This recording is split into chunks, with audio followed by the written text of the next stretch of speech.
প্রথমত হচ্ছে মেইনস্ট্রিম মিডিয়ার একটা বড় ভূমিকা আছে নারীদের ইমেজকে তুলে ধরবার। এখন সাধারণত যেহেতু আমরা পুরুষতান্ত্রিক একটা সমাজ ব্যবস্থায় বসবাস করি, আমাদের মেইনস্ট্রিম মিডিয়া বলেন, যে কোনো মিডিয়াই বলেন, সবসময় একটা পুরুষতান্ত্রিক চিন্তাধারা দ্বারা পরিচালিত হয়, যেখানে নারীকে ওই যে সেকেন্ড সেক্স, দ্বিতীয় লিঙ্গ হিসেবে উপস্থাপন করতে তারা স্বাচ্ছন্দ্য বোধ করে।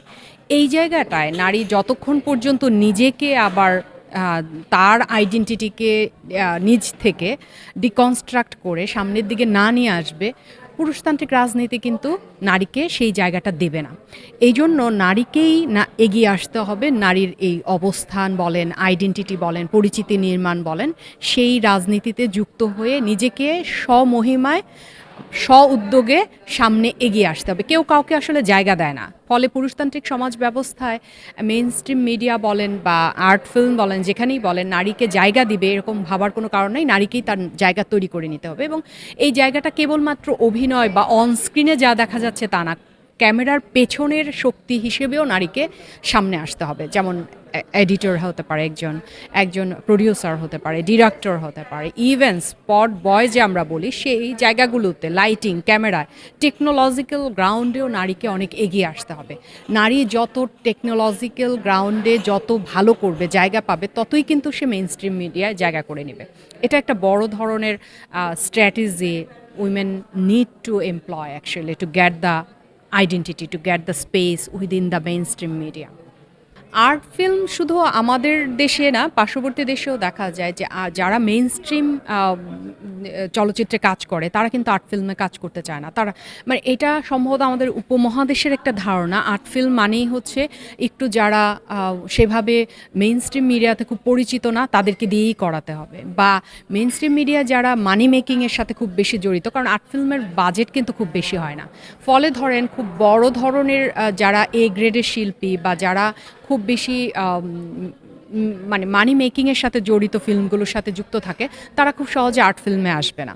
ধরেন এখন বাংলাদেশে যে একদম প্রথম সারির নায়ক নায়িকা আছে, তাদেরকে আর্ট ফিল্মে পাওয়া একটু কঠিন হয়ে যায়। এটার একটা বড় কারণ হচ্ছে আর্ট ফিল্মগুলোর জন্য আমাদের ফিল্ম ইন্ডাস্ট্রিও সেভাবে কিন্তু স্পেস দেয় না। আপনি দেখেন বিভিন্ন সিনেমা হলগুলো, কয়টা সিনেমা হল আর্ট ফিল্মগুলোকে জায়গা দেয় প্রদর্শনীর জন্য? তাহলে যদি আলটিমেটলি, এখন তো পুঁজিবাদী সমাজ ব্যবস্থায় আমরা বসবাস করি, সেখানে যদি আলটিমেটলি মানি মেকিংটা এনশিওর না হয়, তখন আবার সেটা খুব বেশি মেইন স্ট্রিমে জায়গা করে নিতে পারে না। এই জন্য আর্ট ফিল্মের যারা, তারা একটা স্পেস পায় না মেইন স্ট্রিম মিডিয়ায়, কিন্তু এটা হওয়া উচিত না।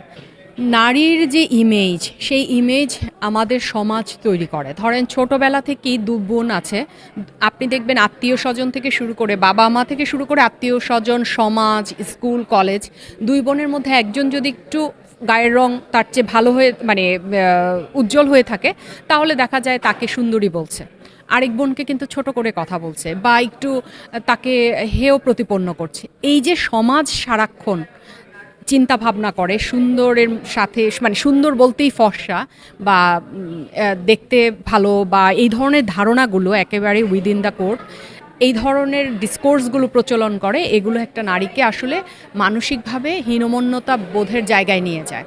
কিন্তু সমাজ তৈরি করে দেয় কোন চেহারা সুন্দর, কোন চেহারা সুন্দর না। যেমন ওই যে বললাম, আপনি কেন একটা সাবানের ছোঁয়ায় কেন ঐশ্বরিয়া হয়ে যেতে হবে, আর সবাইকে কেন ঐশ্বরিয়াই হতে হবে? ঐশ্বরিয়া নিজেই কি আর ঐশ্বরিয়া থাকেন সৌন্দর্যের দিক থেকে? এখন তো ডিভাইস সবার হাতে।